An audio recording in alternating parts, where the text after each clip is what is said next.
Olá, bem-vindos à Igreja no Mundo, o programa da Fundação AIS ajuda a Igreja que sofre aqui na sua televisão. Eu sou Paulo White e é sempre um privilégio saber que posso contar com a sua companhia aí desse lado durante os próximos 50 minutos.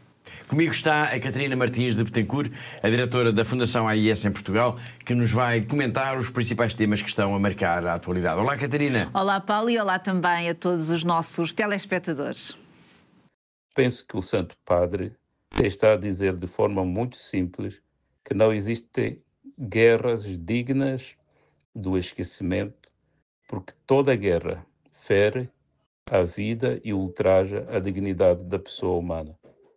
Acabamos de escutar do António Juliace, bispo de Pemba, a comentar as palavras do Papa Leão quando, no domingo, 24 de agosto, ele se referiu pela primeira vez, enquanto Papa, à questão de Cabo Delgado, à violência terrorista no norte de Moçambique, violência que desde julho voltou a crescer de intensidade.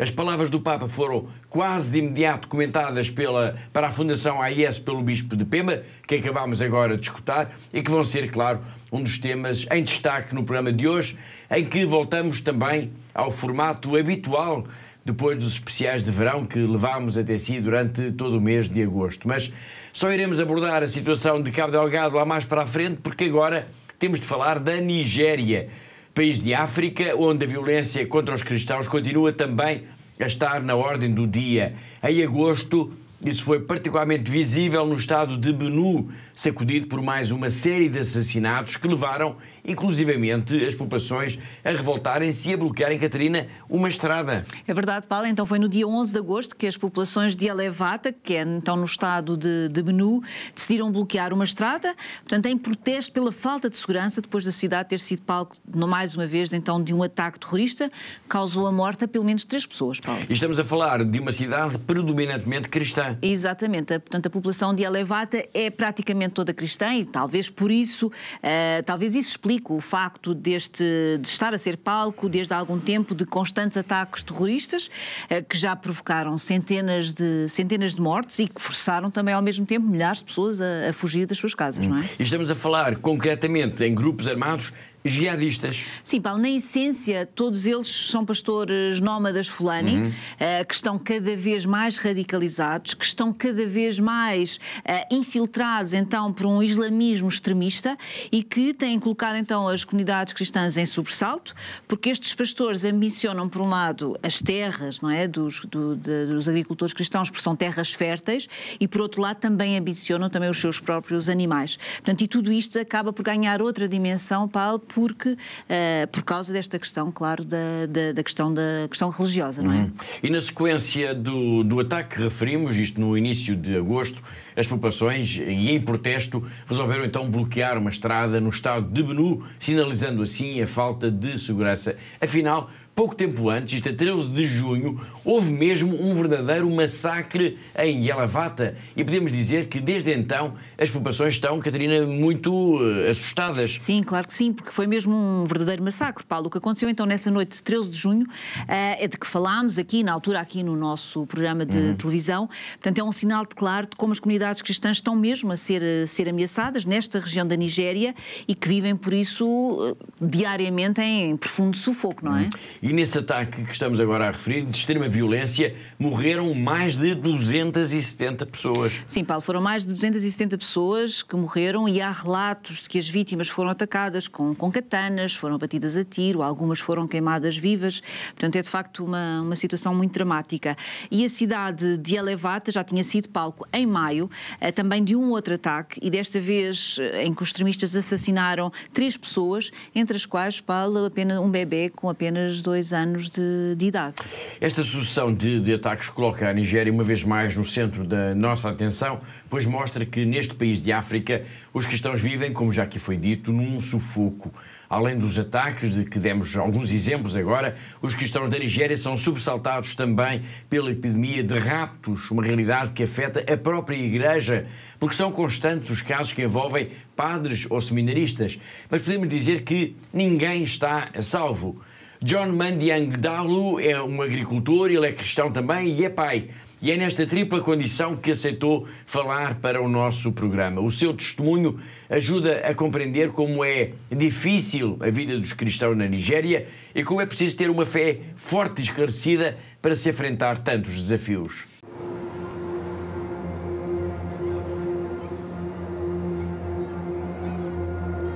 There are places where you will not even be permitted to practice your faith as a Christian.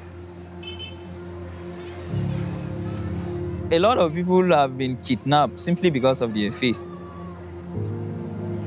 Just last week, a priest was kidnapped. These are the realities that we are faced with. My name is John Mandiang Dalio. I am a farmer. I am a Catholic, a Christian. And then you start wondering, I will send my kids to school. I don't know what will happen because I don't go with them. We cannot stop practicing our faith simply because of those challenges. As a Christian, I don't have any reason to be hopeless because I know he who is in me is greater than he who is in the world.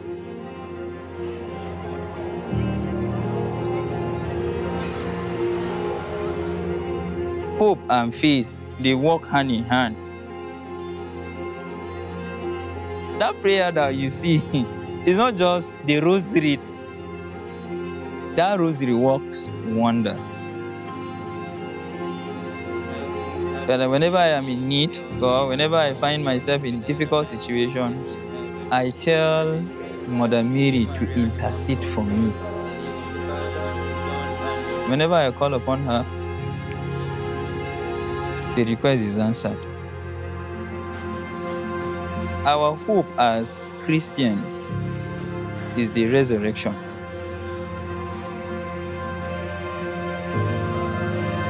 If you don't have that hope, your faith will be shaken.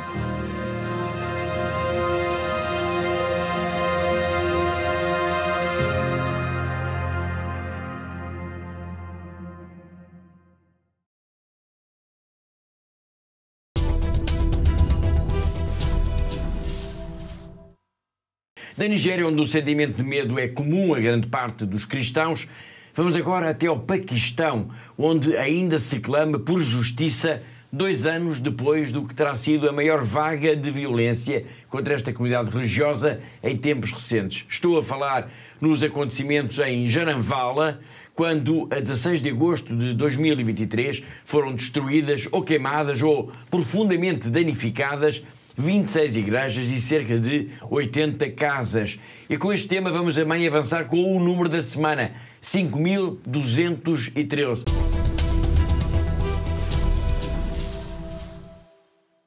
Que número é este? É o das pessoas que foram acusadas de terem participado nesses ataques de 16 de agosto de 2023. Estamos a falar de uma violência de tal ordem a que não escaparam sequer, Catarina, as campas dos cemitérios. Sim, Paulo, foi de facto um dos maiores ataques que há registro contra a comunidade cristã paquistanesa. Portanto, o que aconteceu então na cidade de Jaranwala, em Faisalabad, ainda hoje é recordado com pavor por todos aqueles que assistiram a toda esta onda de violência que teve início, e também é preciso nós aqui relembrarmos os nossos telespectadores que teve então, esta onda de violência teve início numa falsa acusação de blasfémia contra um empregado de limpeza cristão.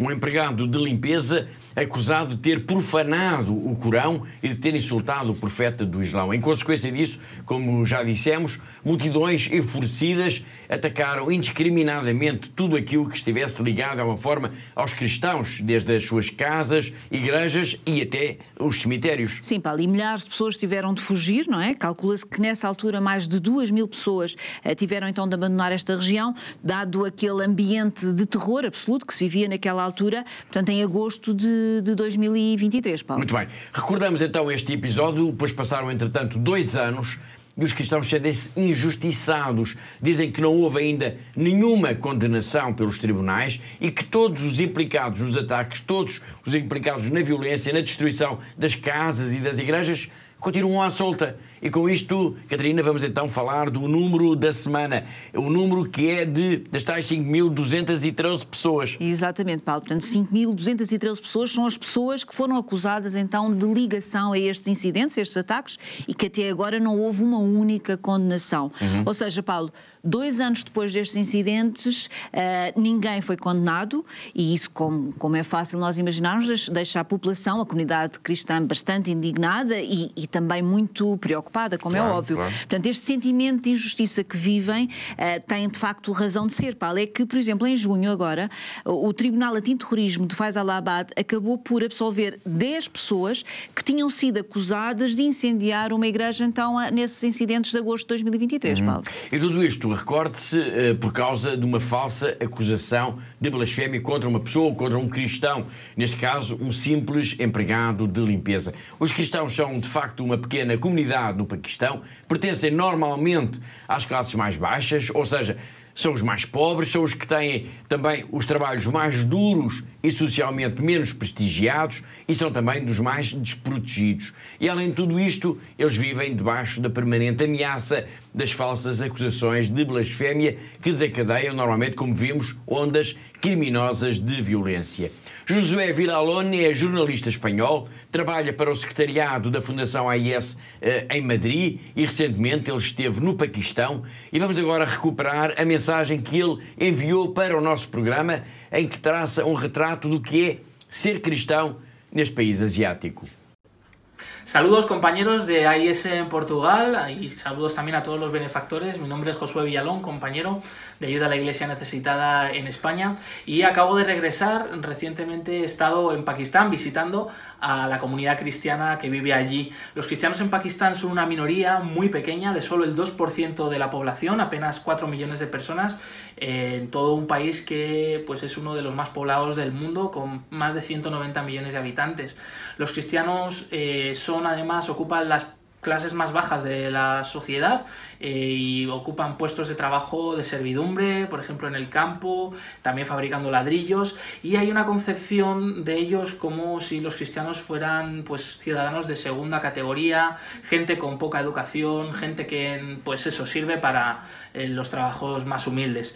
Y no obstante, a pesar de todo esto, la Iglesia está haciendo una labor por la educación enorme en todo el país, con multitud de colegios, institutos, universidades, algunos de los más prestigiosos del país, y además de esto la Iglesia está trabajando en la promoción de la propia comunidad cristiana, tratando de que los cristianos pues tengan mejor educación, puedan acceder a puestos de trabajo mejores y romper pues con esta idea de marginación que hay sobre ellos. Además de esto, los cristianos en Pakistán están perseguidos sobre todo por los grupos de corte yihadista talibán, por los integristas radicales musulmanes. Ha habido atentados en las iglesias, ha habido secuestros, asesinatos de personas, bueno, pues porque no quieren que haya otra religión que no sea el Islam en el país. Y también están muy amenazados los cristianos en Pakistán por la llamada ley de la blasfemia. Es una ley recogida en el Código Penal de Pakistán que condena a muerte a todo aquel que habla en contra del Corán o en contra de Mahoma. Esta ley se utiliza de forma arbitraria para acusar a cualquier persona pues por cualquier motivo y no es por motivo religioso. Los cristianos son el objetivo, uno de los objetivos de esta ley. Muchos han sido acusados falsamente de eso, pues de haber hablado en contra del Corán, y la mayor parte de los casos, en muchos de los casos, ni siquiera se llega a juicio, sino que los acusados son asesinados en la calle, se levantan protestas contra ellos. Un caso reciente es el de Asia Bibi, esta madre cristiana que ha estado 9 años en el corredor de la muerte hasta que ha sido absuelta recientemente, demostrándose ya en la Corte Suprema de Pakistán que las pruebas contra ella eran pruebas no válidas y que habían sido acusaciones sin pruebas. Bien, pues los cristianos allí, a pesar de todo esto, son personas de una gran fe, de una fe fuerte, y en muchos casos no tienen el privilegio que tenemos nosotros de tener acceso a los sacramentos tan habitualmente. Hemos conocido, por ejemplo, a un chico joven, Sabiat, diácono, que pronto va a ser ordenado sacerdote, que me contaba que él, su familia era la única familia católica en un pueblo pequeñito, remoto de las montañas en el norte de Pakistán, y que solo celebraban la misa una vez al año y les iba a visitar una vez al mes un catequista que fue el que les ha ido pues instruyendo la fe para prepararse para los sacramentos de la primera comunión, de la confirmación, y para mí pues me llamó mucho la atención cómo este chico, a pesar de la precariedad de la formación, de su formación, él había descubierto su vocación y ahora estaba a punto de ser sacerdote. Pues estas son muchas de las historias que me han transmitido los cristianos de Pakistán, que se sienten muy agradecidos del apoyo, de ayuda a la iglesia necesitada que les ofrece la construcción de templos, la formación del clero en vehículos para la misión, y que dicen que rezan por nosotros y que nos piden que recemos por ellos.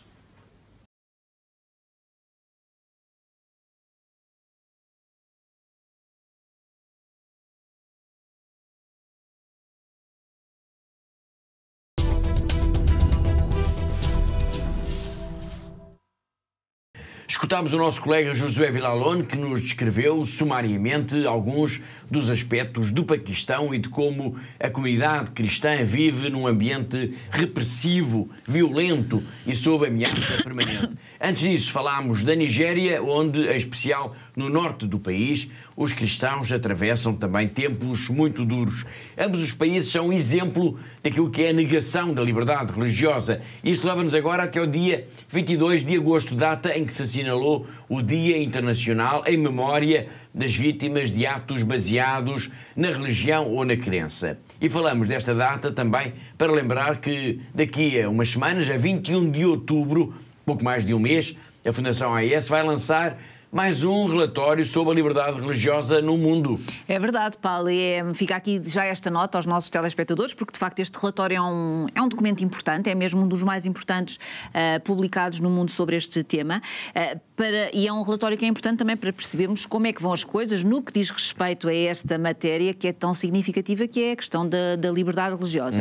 Portanto, como nós costumamos dizer, Paulo, na Fundação AIS, não havendo liberdade religiosa, infelizmente quer dizer que já todas as outras liberdades já não existem também. E, portanto, neste momento, infelizmente, há milhões de pessoas em todo o mundo que vivem e que sofrem apenas e só por causa da sua fé e da sua religião, não é?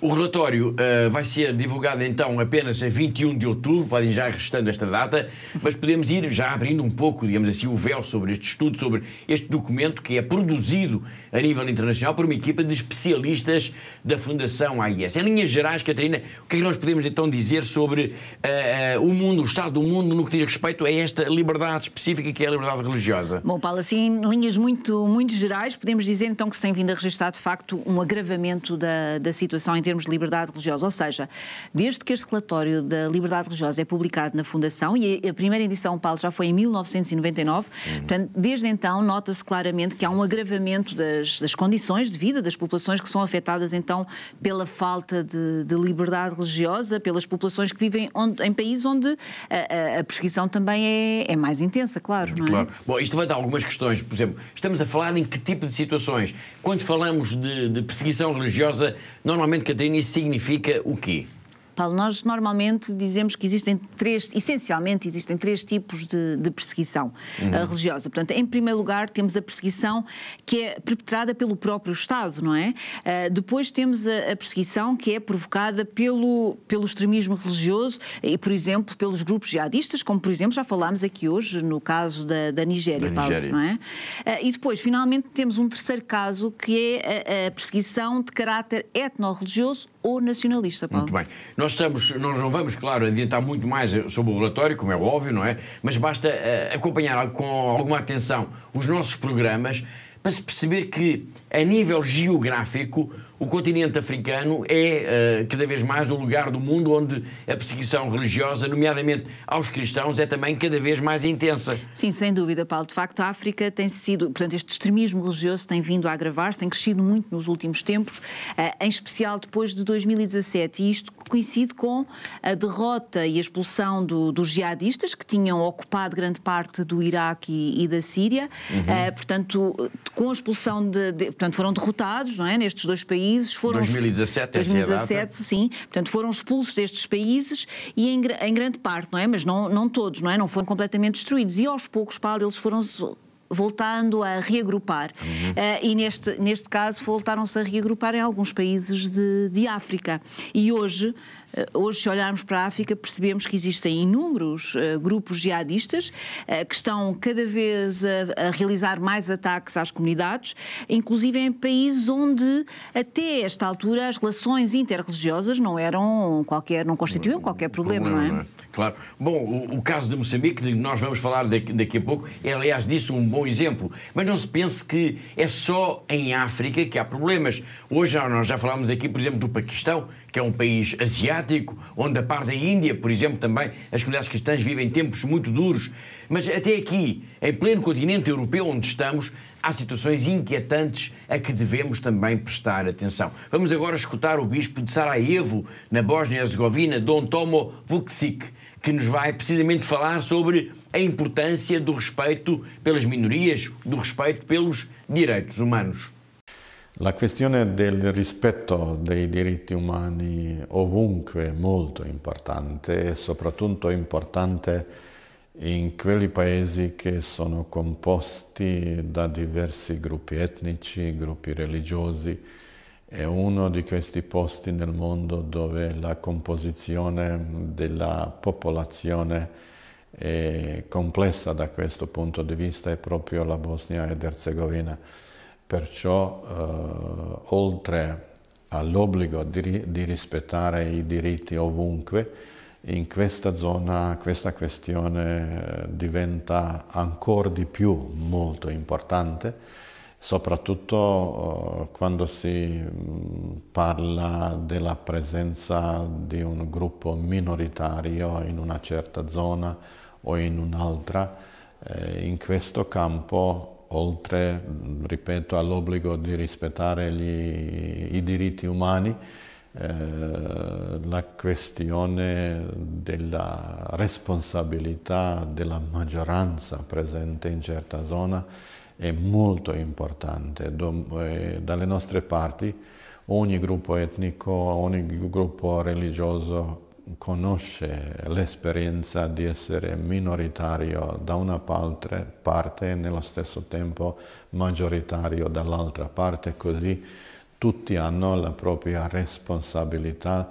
Quando parlo in questo senso, soprattutto quando sono nella maggioranza, di rispettare i diritti della minoranza, oppure quelli che sono minoranza in una zona, i loro connazionali o loro correligionari sono in un'altra parte nella situazione di applicare questa grande regola del periodo attuale in cui l'uomo viene rispettato, rispettando i suoi diritti.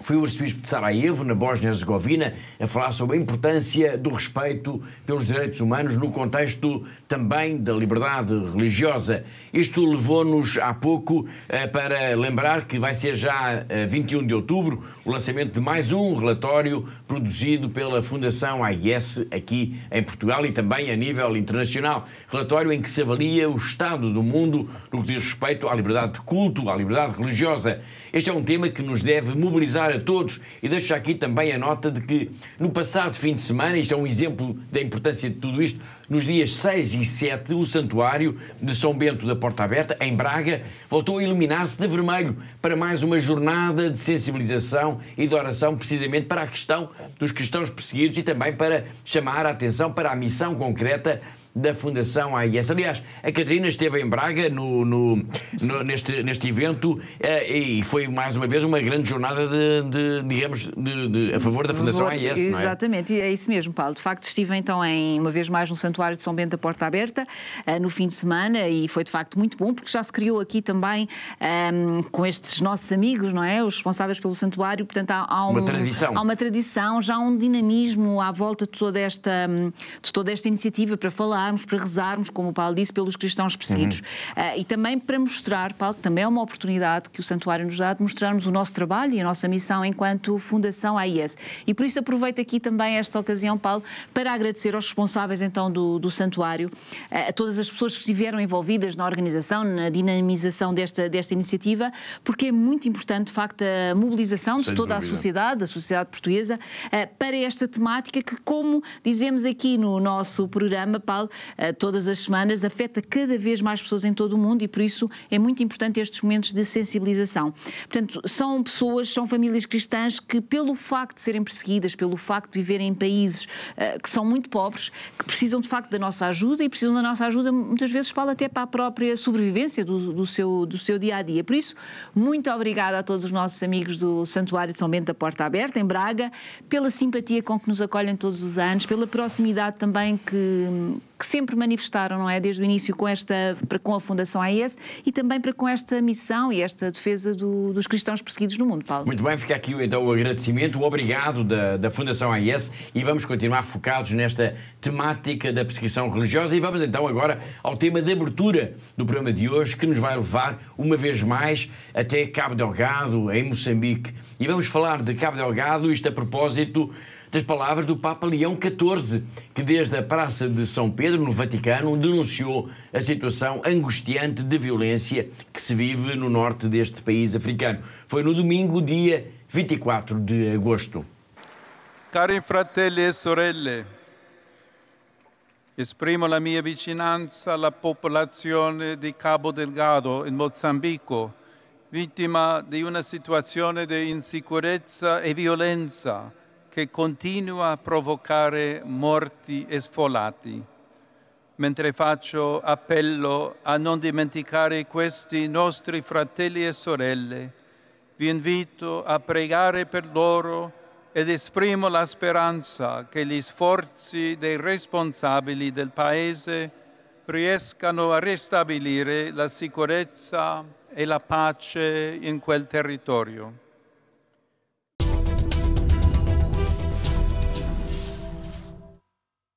Foi o Santo Padre a denunciar a violência e insegurança que se vivem em Cabo Delgado. Palavras importantes, até porque foi a primeira vez, Catarina, que Leão XIV se referiu a esta situação no norte de Moçambique, em que o terrorismo está a afetar as populações. Exatamente, Paulo. De facto, o Papa Leão XIV falou pela primeira vez, então, neste domingo, no domingo, em agosto, não é? 24 de agosto, falou pela primeira vez, então, de Cabo Delgado, esta região norte de Moçambique, que está desde 2017, Paulo, a ser palco, então, de todos estes ataques, ataques constantes, terroristas, e na sua breve intervenção, como acabámos de escutar, Paulo, o Santo Padre pediu a todos os fiéis para rezarem, para que o sofrimento deste povo não seja ignorado nem seja esquecido pelo mundo. Exatamente. Horas depois do Papa ter falado, o Bispo de Pemba enviava uma mensagem para a Fundação AIS em Lisboa, a sublinhar a importância das palavras do Santo Padre e da sua proximidade para com estas populações que,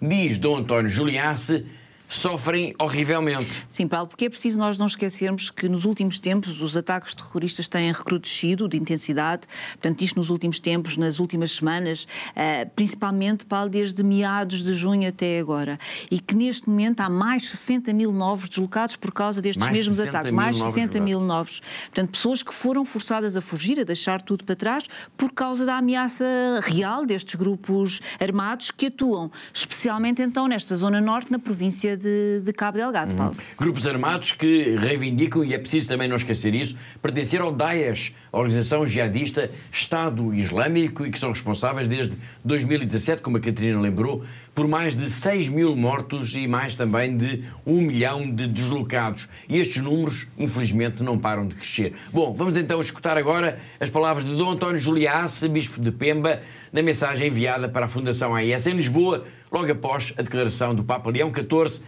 sobre a situação grave que se vive em Cabo Delgado.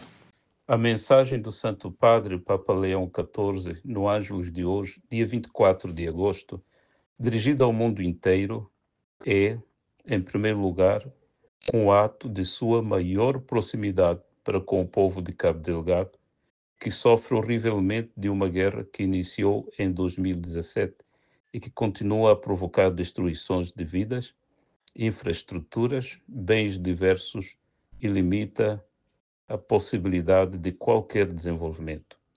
Em segundo lugar, o seu convite para que esta guerra não caia no esquecimento é um grande incentivo para que os esforços pela paz sejam revigorados e o povo vítima da guerra, particularmente os deslocados internos e tantos outros que portam traumas, encontre alguma ajuda a partir da solidariedade do mundo inteiro. Penso que o Santo Padre está a dizer de forma muito simples que não existem guerras dignas do esquecimento, porque toda guerra fere a vida e ultraja a dignidade da pessoa humana. Cabo Delgado continua a viver ataques vigorosos, mortes, destruições e a insegurança é generalizada.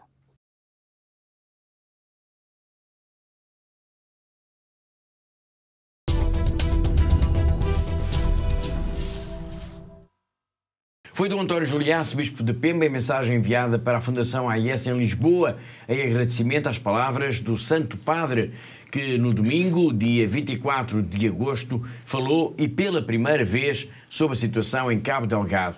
Este é um tema que tem sido, de uma forma recorrente aqui no nosso programa. Ainda recentemente nós demos voz ao padre Quirivi Fonseca, sacerdote de Pemba, que alertava para uma situação extremamente grave e que decorre também da insurgência terrorista no norte de Moçambique, que é o rapto de crianças. Vamos recuperar agora um excerto desse testemunho. Saudações em Cristo crucificado, ressuscitado. Quero aqui, nesse espaço, agradecer à CN, que tem colaborado conosco, tem buscado tornar visível aquilo que muitos não denunciam, que é a guerra de Cabo Delgado, norte de Moçambique. Daqui a pouco faremos 8 anos a vivenciar um problema humanitário. Recentemente, várias organizações da Igreja denunciaram o sequestro de crianças. Essas crianças, além de estar distantes dos seus familiares, são obrigadas a aderir àquilo que não deveriam. Aliás, nenhum ser humano deveria aderir. A crise humanitária provocada por esta guerra, que dura 8 anos, tende a ser menosprezada, silenciada. O silêncio nos incomoda numa altura que milhares e milhares de irmãos da região sul de Cabo Delgado, principalmente de Chiure, viram os ataques aumentar a crise, viram suas casas sendo queimadas, viram seus filhos sendo raptados e eles se viram como deslocados de guerra nas várias partes da província, nas várias partes do país, principalmente na região de Nampula, que é uma província vizinha. Estou aqui para poder denunciar veementemente esta guerra que deve acabar, porque Moçambique precisa de paz. Nós queremos a paz, nós queremos a paz. Mas antes de fechar este momento, quero novamente agradecer a todos os nossos benfeitores para que continuem apoiando a Diocese de Pemba, meio da Caritas da Diocese de Pemba. E aqueles que são amigos da paz também não devem ter o silêncio, porque vai continuar a termos um problema grave, o problema da crise humanitária. Por favor, continue apoiando o povo de Cabo Delgado, continue apoiando aqueles que estão lutando pela paz. Nós não queremos a guerra, queremos a paz.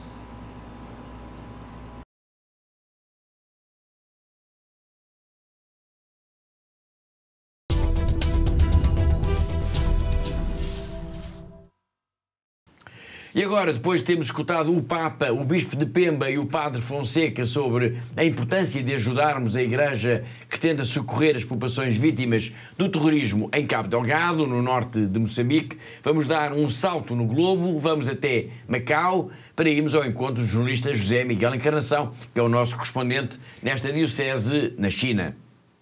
Terminado o mês de agosto, mês especialmente reservado às férias de verão, também a Diocese de Macau volta ao convívio intenso com os seus fiéis, depois de também ela, durante o mês de agosto, ter como que sentido uma redução na sua atividade. Obviamente que foram mantidas as missas diárias e as missas dominicais, mas toda a outra atividade, especialmente dedicada aos fiéis, esteve como que também a banhos. Assim sendo, em setembro, dá-se como que também aqui em Macau uma reentrée no que à fé mais ativa diz respeito, com a Igreja Católica em Macau a começar já sábado, 6 de setembro, a ter a celebração da Natividade de Nossa Senhora, uma devoção que, aliás, é muito querida aqui das gentes de Macau e até tem o pormenor de dar nome à Sé Catedral de Macau, ela que é conhecida como a Igreja da Natividade de Nossa Senhora. O Bispo Dom Stephen Lee celebrou missa na Igreja de São Domingos, uma vez que a Sé Catedral encontra-se em obras, uma missa que esteve repleta de fiéis que voltaram a unir-se e a juntar-se e a conviver, depois de muitos deles, principalmente da comunidade portuguesa, ter deixado o território para passar as férias com os seus entes queridos em Portugal ou noutras zonas do globo. Foi uma festa como já não se via há umas semanas. Depois da missa houve um jantar de confraternização numa unidade hoteleira aqui do território de Macau, sendo que o Bispo, não só na homilia da missa que celebrou, ou a que presidiu, como também durante o jantar convívio, pediu aos fiéis que agora até ao Natal se empenhem profundamente, uma vez que começa então esta última fase do ano de preparação para o nascimento do Salvador.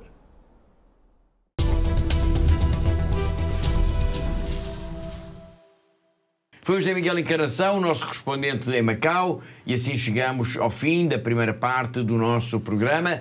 Na segunda parte, nós vamos começar a exibir uma grande entrevista com a irmã Hermelinda Singua, que é a superiora da primeira congregação religiosa nascida em Moçambique. A irmã esteve em Portugal e falou para o nosso programa. Foi uma conversa longa que nos vai acompanhar por aqui ao longo das próximas semanas, para escutar daqui a pouco, depois de um breve intervalo. Até já!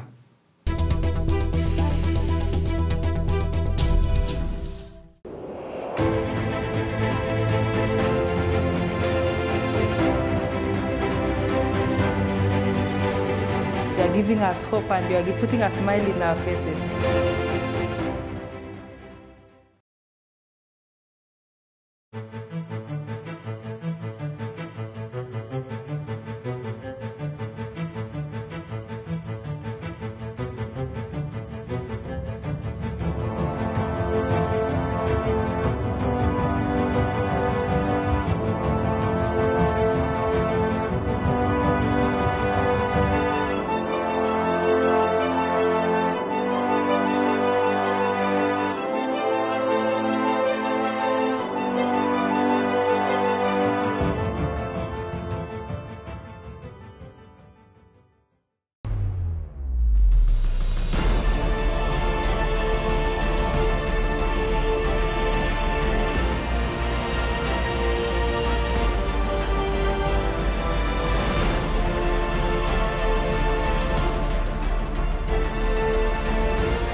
Thank you to all our benefactors. Continúen con esta linda misión de ayudando a la Iglesia en lugares tan sufrientes.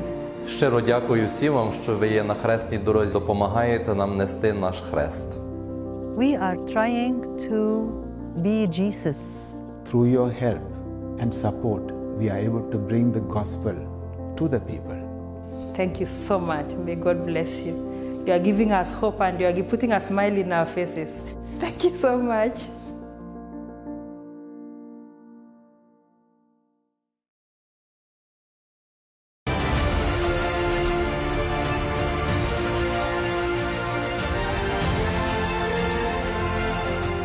Nous leur disons merci pour ce qu'ils font déjà et nous pensons qu'ils vont continuer à nous soutenir, à soutenir nos séminaires pour la plus grande gloire de Dieu. La vocation est un mystère, la vocation vient de Dieu, c'est un projet de Dieu.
Em pleno século XXI existem pessoas comuns, pessoas como nós, mas que arriscam a vida pela sua fé. São todos autênticos heróis. Todos os dias, homens, mulheres e até crianças enfrentam violência, enfrentam o próprio medo para se manterem fiéis àquilo que é mais importante. Eles merecem o nosso maior respeito. A Fundação AIS existe para eles, para todos eles, para cada um deles. Está a tornar-se cada vez mais difícil para os cristãos de todo o mundo praticar e viver a fé. Em muitos lugares, os nossos irmãos e irmãs sofrem pelo seu amor a Cristo. A missão da ajuda à Igreja que sofre é construir uma ponte de amor que permita que a Igreja que sofre e é perseguida testemunhe a sua fé, inspirando aqueles que a ajudam. Hoje, a ajuda à Igreja que sofre, ou AIS, apoiando mais de 5.000 projetos anualmente em mais de 145 países. Hoje em dia é necessária muita desta ajuda no Médio Oriente, onde a presença cristã enfrenta uma ameaça existencial. Lá e por todo o mundo, a AIS apoia a construção e a reconstrução de igrejas e onde as comunidades católicas se reúnem para prestar culto, rezar e serem fortalecidas na fé. A AIS apoia anualmente mais de 12.000 religiosas, ajudando-as a viver a sua vocação. A AIS também contribui para aqueles sacerdotes que mantêm viva a fé nas suas comunidades. Todos os anos, a AIS apoia a formação de aproximadamente 13.000 destes futuros padres por todo o mundo. A AIS apoia a tradução, impressão e distribuição de mais de 51 milhões de cópias da Bíblia para crianças em 190 línguas. A AIS recebe pedidos de ajuda não só para livros, mas também para estações católicas de rádio e de televisão. A cruz, o sinal da promessa de Deus, tem guiado o trabalho pastoral da ajuda à Igreja que sofre. É a cruz que também tem inspirado os benfeitores da AIS a ajudar aqueles que não conseguem levar as suas cruzes sozinhos. Eles estão a ser testados na fé. Nós estamos a ser testados no amor.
7 نيسان 2014 انقتل أبونا فرانس على إيد الجهاديين قبل ما يطلعوا من حمص بكم يوم. كان هو الراعي الحقيقي اللي ما تخلى عن رعيته.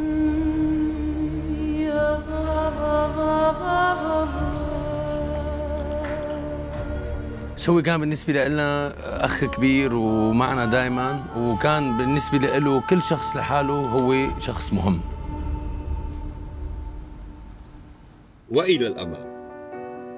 إلى الأمام، الكلمة لساتنا لهلا عم نسمعها كان يقلنا إياها أبونا فرانس.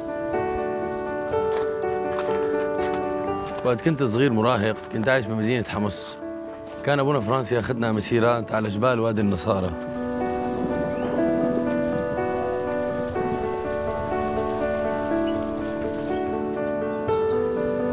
علمني أبونا فرانس افرح بإيماني، وكان دائما يحمسنا لنكمل طريقنا لنعمل حياة أفضل لإلنا وللي حوالينا.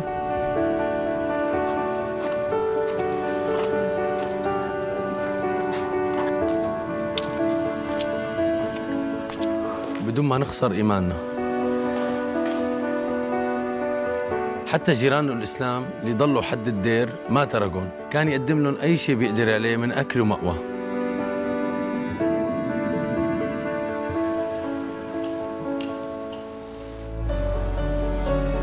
لما بلشت الأزمة بال 2011 اجتني فرصة لسافر برات سوريا،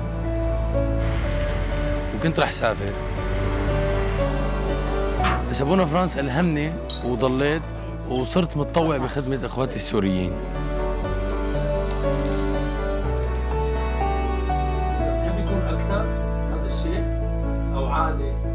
إلى الأمام، كلمة إلى الأمام صار لها معنى ثاني بالنسبة لي. رجاء أبقوا مع المسيحيين بسوريا وساعدونا ليبقى الأمل والإيمان عايشين عند الناس اللي خسرت كل شيء، عشان يعرفوا إنه الله ما رح يتخلى عنهم مثل ما عمل أبونا فرانس.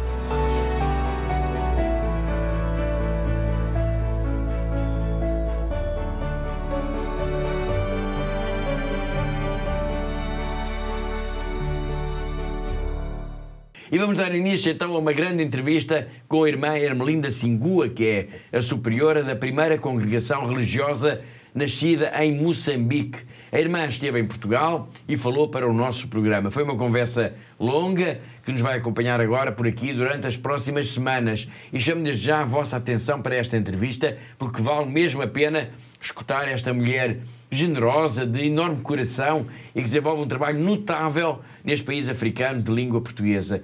E já hoje, Catarina, nós falámos aqui de Moçambique. É verdade, Paulo, e penso que até foi bom termos escutado previamente o Santo Padre, o Bispo de Pemba e também o Padre Fonseca, que falaram sobre esta situação terrível, não é? Que se vive a nível humanitário no norte de Moçambique.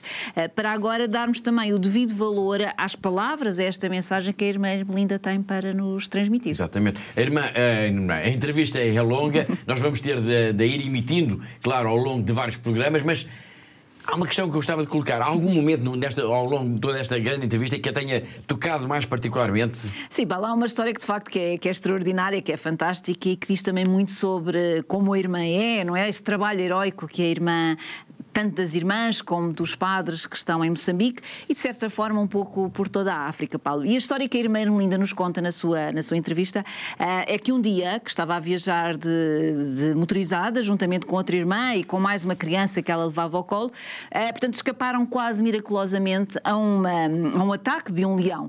Portanto, esta é uma história, a história é muito bonita, Paulo, é impagável mesmo, mas toda a entrevista é preciosa. Eu acho que os nossos telespectadores vão gostar de ouvir, porque a irmã tem, de facto, uma energia que é contagiante e que nos mostra que desenvolve de facto um trabalho também extraordinário e notável em Moçambique, especialmente em Lixinga, onde ela está, onde a sua congregação teve início, Paulo. E é um trabalho em Lixinga e junto das populações mais necessitadas. Sim, junto das populações mais necessitadas e que destaca apenas uma área em concreto, Paulo, que mostra como é preciosa de facto esta missão das irmãs destas religiosas, que é o acolhimento de dezenas de crianças órfãs. Portanto, só isso isso bastaria para nós dizermos de facto que estas irmãs fazem um trabalho notável, mas é apenas uma das áreas, porque ela é apenas um dos aspectos da sua missão, porque elas fazem muito mais e é bom poder dizer que esta congregação de facto é também apoiada, Paulo, no seu trabalho, na sua missão pela Fundação AIS. Exatamente. Obrigado, Catarina.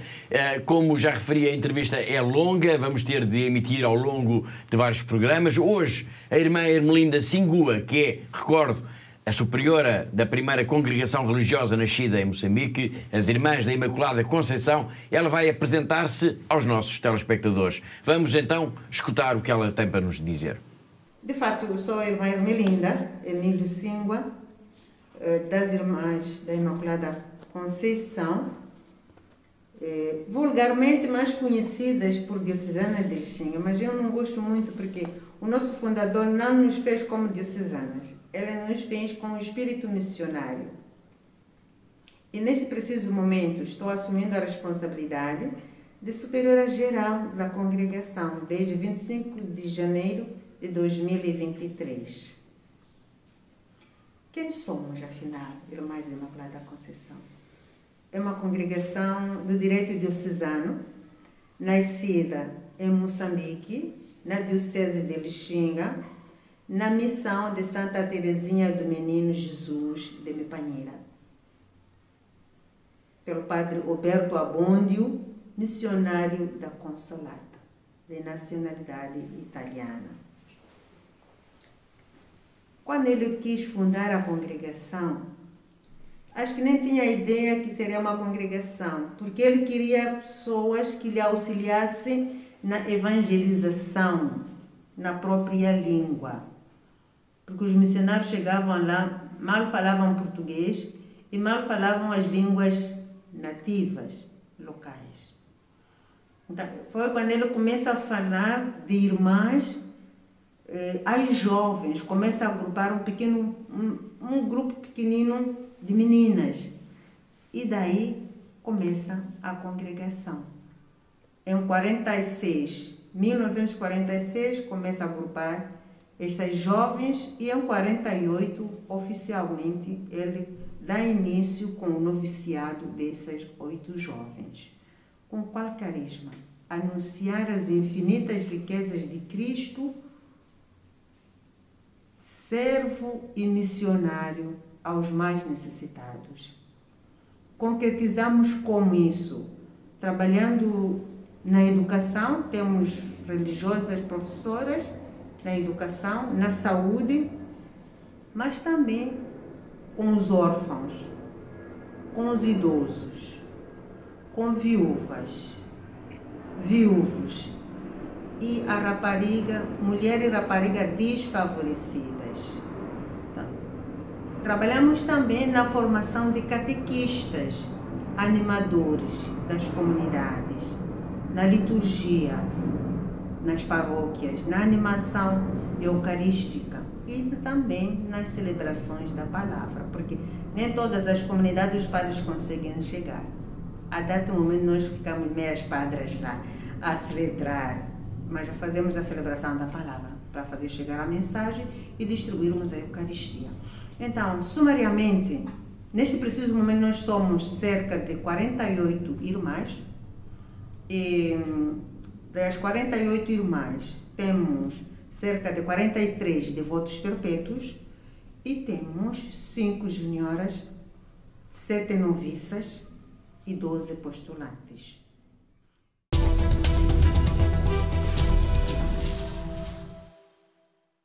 Foi a irmã Ermelinda Singua, superiora das Irmãs da Imaculada Conceição, a primeira congregação religiosa a nascer em Moçambique, numa grande entrevista ao nosso programa que vamos retomar na próxima semana. E assim, com estas palavras tão inspiradoras, chegamos também ao fim do programa de hoje. Todas as semanas nós marcamos encontro aqui porque há sempre uma igreja que precisa da nossa ajuda. Agradeço a colaboração de todos os que ajudaram a produzir, a editar e a levar até si este programa e também, claro, a presença da Catarina aqui junto connosco. E quanto a mim, já sabem, Paulo Bairro, resta-me dizer que foi um gosto saber que esteve aí desse lado na nossa companhia. Despeço com amizade.